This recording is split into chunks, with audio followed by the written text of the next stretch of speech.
Starting to sound like a broken record, but Broncos country, your Denver Broncos have once again fallen in heartbreaking fashion, this time to the Los Angeles Chargers.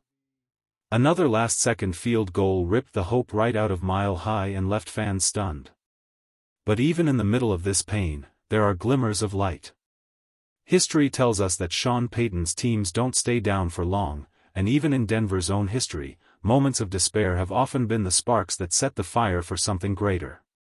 Before we dive deeper into today's story, make sure to subscribe to the channel, hit that like button, and don't forget to ring the bell icon, so you never miss the latest Broncos news. Now, let's push forward. Through 3 games, the Broncos find themselves in a painfully familiar position, the exact same spot they were in 1 year ago. And last season, despite all odds, Denver still clawed its way into the playoffs, even daring to stand toe-to-toe with Kansas City. That history still breathes hope into this team.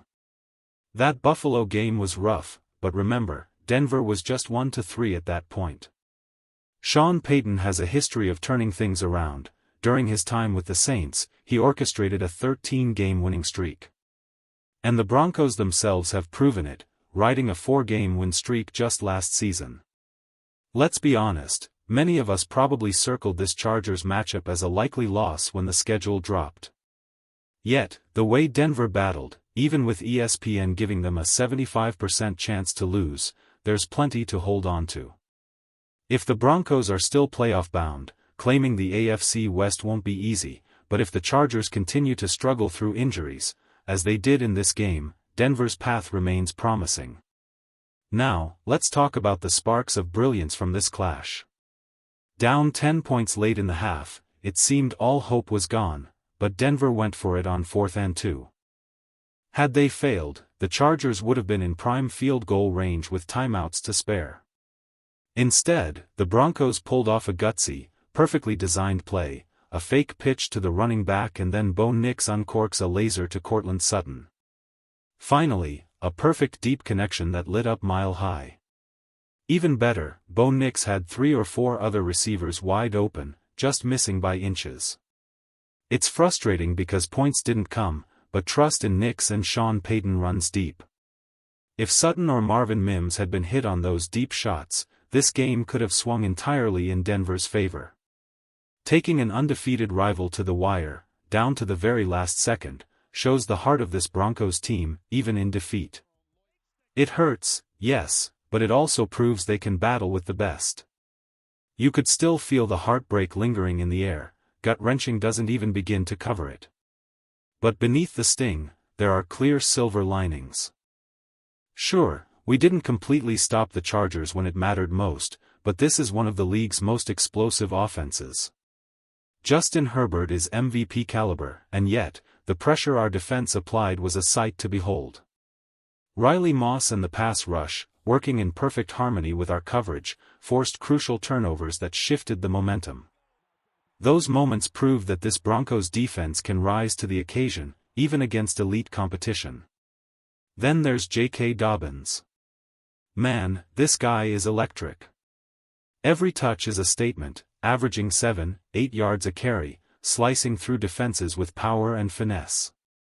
The Broncos haven't fed him nearly enough, but when he's on the field, he's unstoppable.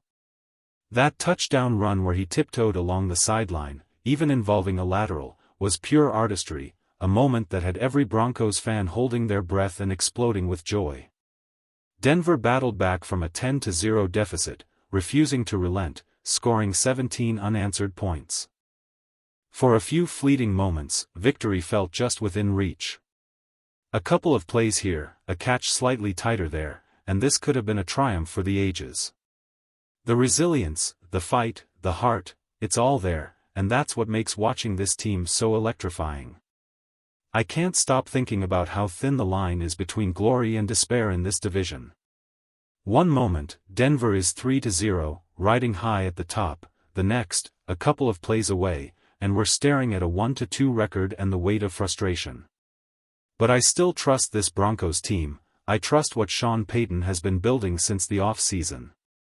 After the rough outing against Daniel Jones, critics doubted this defense, but today we played the Chargers extremely tight. Dre Greenlaw's absence hurts. The linebacker core has been a patchwork without him, and running backs and tight ends carved us up in the flats. But here's the silver lining, Dre is coming back. He'll be ready when we need him most, and the team will regain that edge we've been missing. Another highlight? Joe Alt.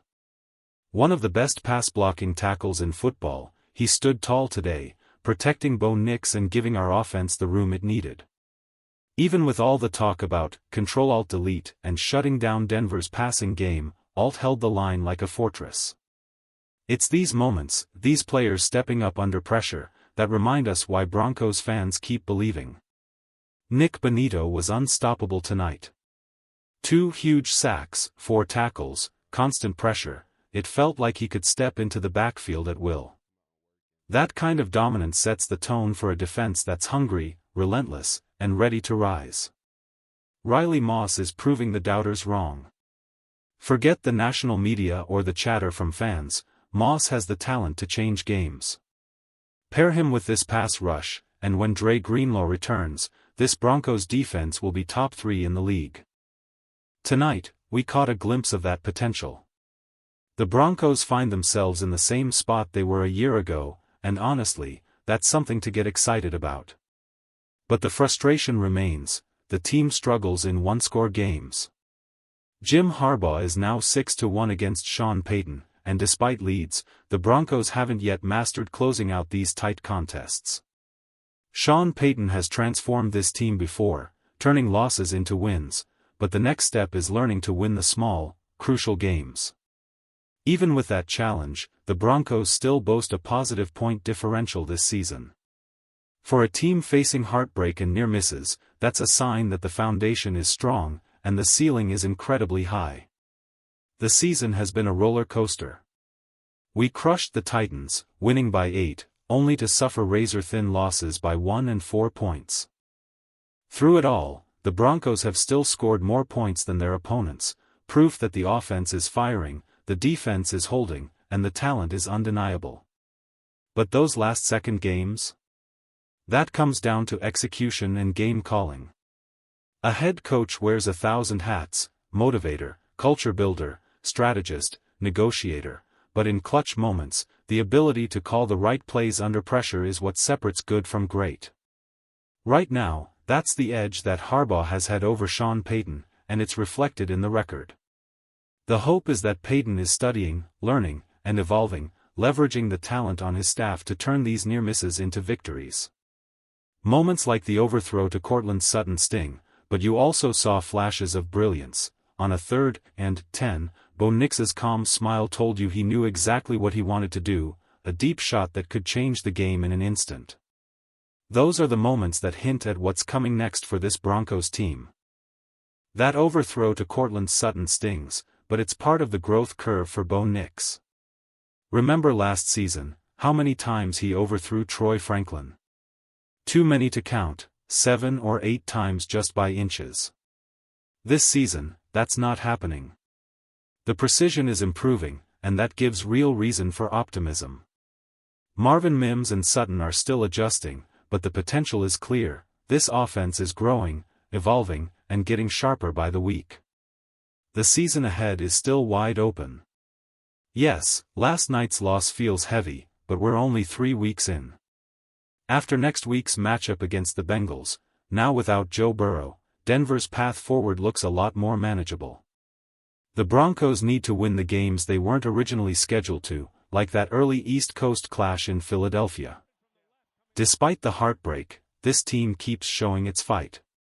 Down 10-0 against the Chargers, Denver didn't fold. They battled back. They scored. They proved their resilience.